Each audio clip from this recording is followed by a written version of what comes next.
Hallo meine Freunde, hola Madridistas, es ist schon wieder Freitag, das Wochenende naht und zwar ein spezielles Wochenende, denn es ist das letzte Wochenende vor der Länderspielpause und das ist gleichzeitig dann Gott sei Dank auch erstmal die letzte Länderspielpause. Danach können sich unsere Jungs komplett auf den Vereinsfußball, komplett auf Real Madrid fokussieren. Ja, und dieses Wochenende startet mit einer sehr schlechten Nachricht für den Madridismo.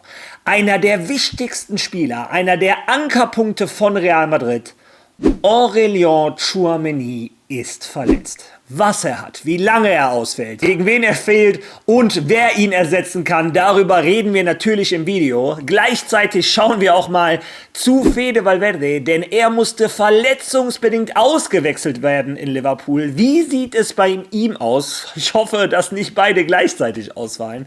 Ja, und dann unterhalten wir uns auch über Neuigkeiten zu Dayot Upamecano. Wir unterhalten uns über FIFA The Best, denn etliche Spieler von Real Madrid sind nominiert und. Wie ihr hört, es wird ein vollgepacktes Video. Viel Spaß dabei.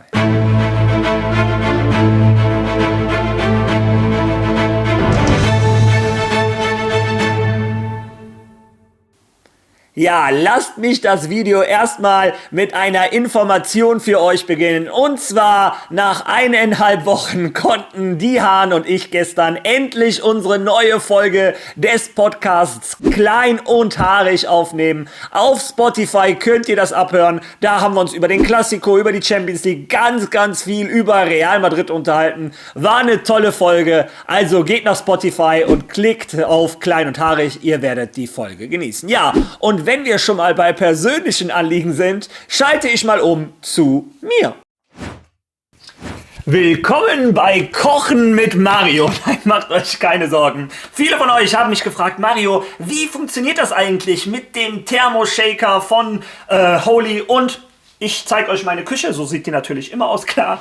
Und ihr seht den neuen Thermoshaker, der besteht aus 3 Teilen. Einmal der Deckel, nichts Besonderes. Dann der Aufsatz, der hat was Besonderes, damit ihr nämlich mixen könnt. Und das Einzige, was ich vorbereitet habe in diesem Video, ist, ich habe ihn mit Wasser gefüllt. Ich hoffe, man sieht das. Naja, wie dem auch sei, Holy sagt immer, bitte einen Teelöffel oder einen von diesen Löffel auf 500 Milliliter. Das Gute an Holy ist aber, ihr könnt da locker 600 Milliliter oder noch mehr reintun. Es schmeckt trotzdem mega geil. In dem Fall habe ich jetzt 600 Milliliter genommen. Ja, und für die Neuanfänger empfehle ich immer das Starterpaket.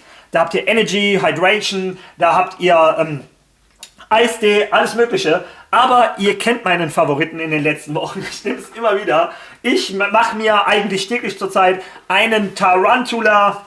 Und naja, man sieht schon, da ist nicht mehr so viel drin. Ich mache mir täglich einen. Aber, also ihr nehmt einfach einen Teelöffel oder einen von diesen Löffeln. Die sind schon da drin. Also könnt ihr nicht falsch machen. Tut es da rein. Und dann beginnt die Magie. Also einfach draufschrauben. Deckel drauf, fertig. Nein. Entschuldigung. Dann einmal wild durchmixen.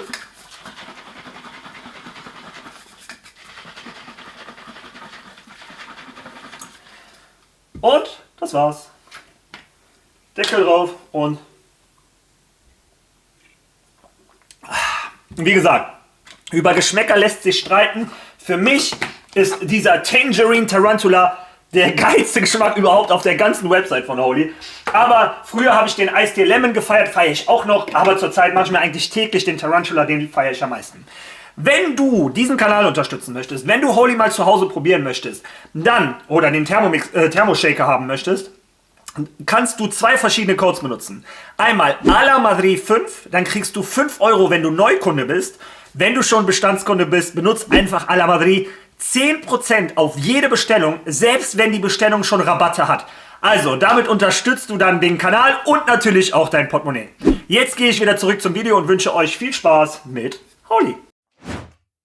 Ja, jetzt wieder weiter mit dem Video und ich würde sagen, schauen wir uns mal den Spieltag an, der uns voraussteht, denn heute Abend startet schon die spanische Liga in diesen letzten Spieltag vor der Pause und zwar startet es mit einem Elche gegen Real Sociedad, für Fußballliebhaber vielleicht ein Spiel, aber ich glaube, uns interessieren eher die Big Matches von uns und von unseren Hauptkonkurrenten und da gibt morgen Atletico Madrid den Startschuss mit einem Heimspiel gegen Levante. Ich vermute mal, Atletico Madrid ist gut drauf, hat also das leichteste Los von den 3 Titelkandidaten. Denn danach folgen wir, übermorgen um 16:15 Uhr müssen wir nach Rayo Vallecano. Da tun wir uns die letzten Jahre immer schwer. Sehr kleiner Platz, sehr aggressive Mannschaft. Für die ist das Spiel des Jahres. Also ich hoffe, dass wir da ungeschoren davonkommen und die 3 Punkte nach Madrid holen. Aber ich muss auch zugeben, Barcelona hat dieses Wochenende auch ein sehr schweres Spiel vor der Brust. Abends am Sonntag um 9 Uhr treffen die in Celta Vigo, auf Celta Vigo, rund um Iago Aspas. Und ich muss sagen, Celta Vigo ist eine der wenigen Mannschaften, die gegen Barcelona immer Vollgas geben, immer auf Sieg spielen und in den letzten Jahren auch sehr erfolgreich waren. Also, das ist das Wochenende, was uns erwartet. Meiner Meinung nach hat Atletico Madrid die besten Voraussetzungen für einen Sieg. Ich hoffe natürlich, dass wir auch wieder 3 Punkte holen. Ja, wer uns bei diesen 3 Punkten allerdings nicht helfen kann, ist Aurélien Tchouaméni. Wie gesagt, ich sage immer wieder, bei dieser Mannschaft gibt es wenige Spieler, die unersetzbar sind und Aurélien Tchouaméni ist einer davon. Er ist mehr oder weniger der Spieler, der unter Xabi Alonso am meisten gewachsen ist. Er ist bis jetzt jedes Spiel auf dem Platz gewesen, immer von Anfang an unersetzlich. Ja, und jetzt haben wir vielleicht auch ein bisschen die Konsequenzen davon, denn er hat sich verletzt. Was da genau los ist, lesen wir uns zusammen einmal durch. Tchouaménis medizinischer Bericht. Nach der heutigen Untersuchung durch die medizinische Abteilung von Real Madrid wurde bei unserem Spieler Aurélien Tchouaméni eine Verletzung des Semitendinomuskels im linken Bein diagnostiziert. Sein Genesungsverlauf wird überwacht. Ja, keine Ahnung, was das für ein Muskel ist. Ich bin aber auch kein Arzt und kenne mich da nicht aus. Viel wichtiger für uns ist, wie lange fällt er aus? Und die Information, die wir aus Madrid bekommen, ist, er wird 3 Wochen ausfallen. In dem Fall gut für Real Madrid, dass Länderspielpause ist. Nicht so gut für die französische Nationalmannschaft, aber das soll uns erstmal egal sein. Für Madrid bedeutet das, er fehlt natürlich beim wichtigen Spiel in Rayo Vallecano, fehlt dann bei den Auswärtsspielen in Elche und bei Olympiakos Piräus. Gegen Girona auswärts könnte er vielleicht wieder da sein. Ja, ihr wisst, Real Madrid tritt erstmal nur auswärts an und Tchouaméni wird einige wichtige Spiele verpassen. Wer kann ihn ersetzen?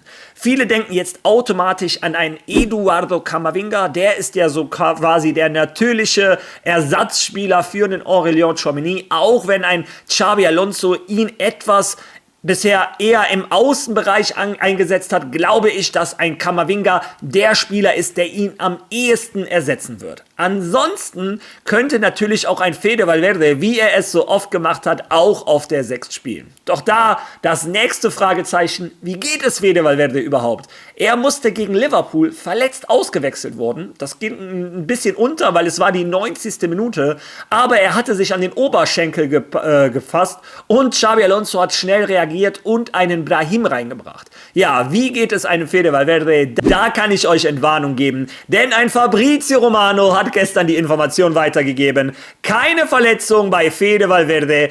Er hatte nur kleine Probleme und er kann für Uruguay spielen. Was uns interessiert, er kann auch gegen Rayo Vallecano spielen. Also, Entwarnung. Ich glaube, es wäre auch eine absolute Horrordiagnose, wenn Tchouaméni und Valverde beide gleichzeitig ausfallen. Naja, in dem Fall glaube ich, ein Fede Valverde könnte auch auf die 6 gehen und ein Trent Alexander-Arnold könnte wieder den rechten Verteidiger machen. Bin ich gespannt, wie ihr einen Aurélien Tchouaméni ersetzen würdet. Lasst das bitte in den Kommentaren. Ja, und bevor wir jetzt zu den nächsten Infos kommen, würde ich vorschlagen, wir schauen uns das Training von Real Madrid an. Genießt es.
Ja, wie ihr gesehen habt, das waren diejenigen, die in Anfield Road nicht von Anfang an gespielt haben. Die anderen haben jetzt ihren zweiten Tag mehr oder weniger Ruhe gehabt. Nein, die waren halt im Gym und mussten da ihre Übungen machen. Ich habe immer noch kein Verständnis dafür, warum unsere Jungs gestern einen Tag frei hatten. Nach dem Spiel gegen Liverpool hätte ich persönlich die alle antreten lassen, aber vielleicht bin ich da zu hart. Ja, wie dem auch sei, ein Spieler, der anscheinend an den Trainingseinheiten von Real Madrid in Zukunft teilnehmen möchte, ist Dayot Upamecano. Gestern habe ich euch berichtet, dass Real Madrid und er sich schon mündlich geeinigt hätten und meiner Meinung nach war das ja so ein bisschen so ein Fake, nach dem Motto, er möchte nur Bayern zittern lassen, so nach dem Motto, hört mal, Real Madrid will mich, also bietet ihr mir jetzt hoffentlich endlich den Vertrag an, den ich will. Ja, und Florian Plettenberg hat gestern die neuesten Informationen aus Deutschland dazu gebracht. Und zwar hat er geschrieben, Real Madrid hat konkretes Interesse an Dayot Upamecano, also anscheinend doch keine Fake News. Eine mündliche Vereinbarung steht aber noch aus. Wie bereits berichtet, ist Real bereit, den Vertrag zu verlängern oder Vertrag anzubieten, glaube ich. Das Übersetzungsprogramm war nicht so gut. Sollte eine Vertragsverlängerung mit dem FC Bayern scheitern. Upa und sein Berater verhandeln jedoch mit Bayern. Eine endgültige Einigung steht noch aus. Die Gespräche verlaufen aber positiv. Mit einem neuen Vertrag bis 2030 oder 31 könnte er bis zu 20 Millionen Euro brutto pro Jahr verdienen. Also, ja, auf der einen Seite berichtet er, das Interesse von Real Madrid ist konkret.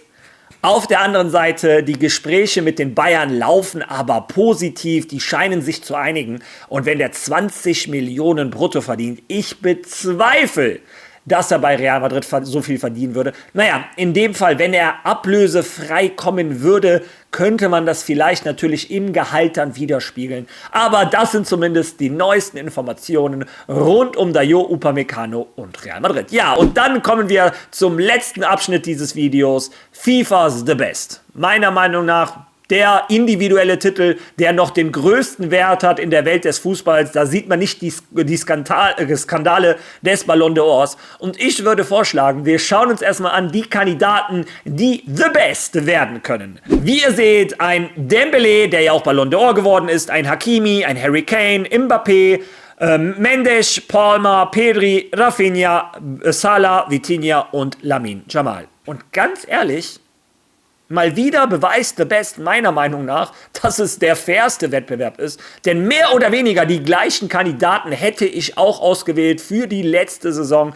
Meiner Meinung nach, ihr wisst es, der Spieler, der es am meisten verdient hat, ist ein Ousmane Dembélé. Der hat einfach mit Paris alle Titel geholt, die man holen kann. Es geht in dem Fall gar nicht unbedingt darum, wer der beste Spieler ist, Stand heute, sondern wer den meisten Erfolg hatte im Laufe der letzten Saison, für mich Dembélé. Und ich finde es auch absolut richtig, dass ein Mendes dabei ist, dass ein Hakimi dabei ist. Natürlich sehr viele Spieler von Paris Saint-Germain, die haben es einfach verdient. Ja, Kylian Mbappé, aus unserer Sicht drücke ich natürlich auch die Daumen Außenseiterchancen. Er hat immerhin den goldenen Schuh, aber wie gesagt, ich glaube, Dembélé hat es einfach mehr verdient. Ja, bei den Torhütern gibt es auch eine schöne Nachricht für Real Madrid, denn Thibaut Courtois hat es geschafft. Ihr seht die Liste, doch auch da bin ich der Meinung, an Donnarumma sollte kein Vorbeikommen sein. Der hat so eine überragende Saison mit Paris gespielt. Trotzdem freut es mich für Thibaut Courtois. Ja, und dann gibt es etliche Nominierte für die FIFA 11 von The Best. Also wer schafft es in die Mannschaft? Von Real Madrid nominiert Thibaut Courtois, Kylian Mbappé, steht natürlich außer Frage. Aber auch ein Jude Bellingham, ein Vini Junior, ein Fede Valverde, ein Antonio Rüdiger und ein Dean Housen. Wobei man sagen muss, Dean Housen natürlich für seine Saison bei Bournemouth. Ja, wie dem auch sei, etliche Spieler von Real Madrid nominiert. Nach einer absoluten Horrorsaison. Trotzdem haben wir so klasse Spieler, dass die dabei sind. Ich hoffe, dass es nächstes Jahr nach einer viel erfolgreicheren Saison noch viel mehr Spieler von Real Madrid sind. Ja, bin ich gespannt, was eure Meinung ist, wer diese Titel verdient hat. Könnt ihr auch sehr gerne in den Kommentaren lassen. Und wenn ihr schon mal da seid, lasst doch bitte ein Like da, teilt dieses Video, lasst ein Follow da. Und wir sehen uns spätestens übermorgen wieder. Morgen hat mein Sohn ein Spiel. Ich weiß noch nicht, ob ich es schaffen werde. Spätestens übermorgen sehen wir uns aber wieder. Bis dahin. A la Marie!